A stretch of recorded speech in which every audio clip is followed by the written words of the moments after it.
Hi friends, Seemas വ്ലോഗിലേക്ക് എല്ലാവർക്കും സ്വാഗതം.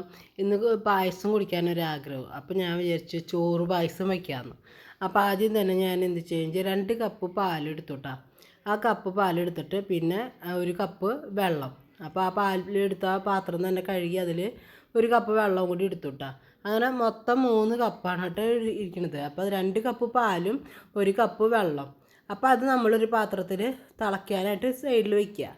അത് കഴിഞ്ഞിട്ട് വേറൊരു നോൺ സ്റ്റിക്കിൻ്റെ പാത്രത്തിലേക്ക് 1/4 കപ്പ് പഞ്ചസാര, അത് കാരമൽ ചെയ്യാൻ വേണ്ടിയിട്ട്. അപ്പോൾ തീ ഭയങ്കര സിമ്മിലിടാം കേട്ടോ. സിമ്മിലിട്ടിട്ട് അത് അവിടെ ഇരുന്ന് കാരമലാവട്ടെ. ആ സമയം കൊണ്ട് നമുക്കിവിടെ പാല് തിളച്ച് വന്നപ്പോൾ ചോറില്ലേ, ഞാനിപ്പോൾ വൈറ്റ് കളറുള്ള അരിയിലെ ചോറാണ് കേട്ടോ എടുത്തോണത്. അതൊരു 1.5 കപ്പാണ് എടുത്തിരിക്കുന്നത് കേട്ടോ. അപ്പോൾ ഞാൻ കുറച്ച് ഉണ്ടാക്കണുള്ളൂ. അപ്പോൾ 1.5 കപ്പ് ചോറ് ഞാൻ എടുത്തു. എന്നിട്ട് ഞാൻ ആ ചോറ് ആ പാല് തിളച്ച് വന്നപ്പോൾ അതിലേക്ക് ഇട്ടിട്ട് നന്നായി അങ്ങോട്ട് തിളപ്പിക്കാമെന്ന് വിചാരിച്ചു. അത് കഴിഞ്ഞിട്ട് ഞാൻ അതിലേക്ക് 1/4 കപ്പ് പഞ്ചസാര 1/4 കപ്പ് പഞ്ചസാര എടുത്തിട്ട് കാരമൽ ചെയ്യാൻ വെച്ചു. പിന്നെ ഒരു 1/4 കപ്പ് പഞ്ചസാര എടുത്തിട്ട് പാലിൽ ഒഴിച്ചു. അത് കഴിഞ്ഞിട്ട് ഒരു 1/4 ടീസ്പൂൺ താഴെ ഏലക്കായും പഞ്ചസാരയും കൂടി പൊടിച്ചതുണ്ടായിരുന്നു, അതും ഇട്ടു. പിന്നെ നമ്മുടെ മധുരം ബാലൻസ് ചെയ്യാൻ വേണ്ടിയിട്ട് ഒരു 1/4 ടീസ്പൂൺ മീതെ ഉപ്പും കൂടി ഇട്ടു. എന്നിട്ട് നന്നായി അങ്ങോട്ട് തിളപ്പിക്കുക. നന്നായി തിളയ്ക്കണം കേട്ടോ. നമ്മളിപ്പോൾ തിളച്ച് നമ്മൾ 1 കപ്പ് വെള്ളം ഒഴിച്ചിട്ടുണ്ടല്ലോ, ആ വെള്ളം വറ്റിക്കണം. ആ സമയം കൊണ്ട് നമ്മുടെ ഇവിടെ പഞ്ചസാര കാരമലായി വന്നിട്ടുണ്ട്. എന്നിട്ട് നമ്മുടെ ഈ പാലിൽ മെല്ലെ ഒഴിക്കട്ടെ, നീങ്ങി നിന്ന് ഒഴിച്ചോളാം, അല്ലെങ്കിൽ മുഖത്തേക്ക് തെറിക്കും.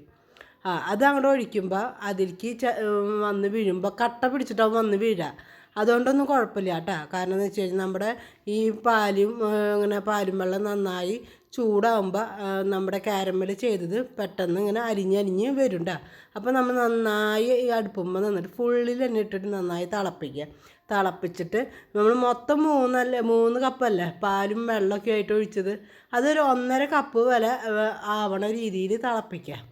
അത് എന്നിട്ട് നന്നായി ഇങ്ങോട്ട് കുറുകി വരും. അങ്ങനെ ലാസ്റ്റ് ആകുമ്പോൾ നമ്മൾ അതിലേക്ക് എന്ത് ചെയ്യണം, 1 ടീസ്പൂണ് നെയ്യ് ഒഴിക്കുക. അത് എല്ലാം കഴിയുമ്പോഴാട്ടോ നന്നായി വറ്റി കുറുകി വരുമ്പോഴാണ് 1 ടീസ്പൂണ് നെയ്യ് അതിൻ്റെ മുകളിൽ ഒഴിക്കുക. അപ്പോൾ നന്നായി കുറുകി നല്ല തിക്കിൽ വരും കേട്ടോ. കഴിക്കാൻ നല്ല ടേസ്റ്റാണ്. കാണുമ്പോൾ ഉണ്ട് നല്ല ഭംഗിയുണ്ട്, നല്ല മണമുണ്ട്. അപ്പോൾ നമുക്ക് ചോറ് പായസം ഇങ്ങനെ ഉണ്ടാക്കാം കേട്ടോ.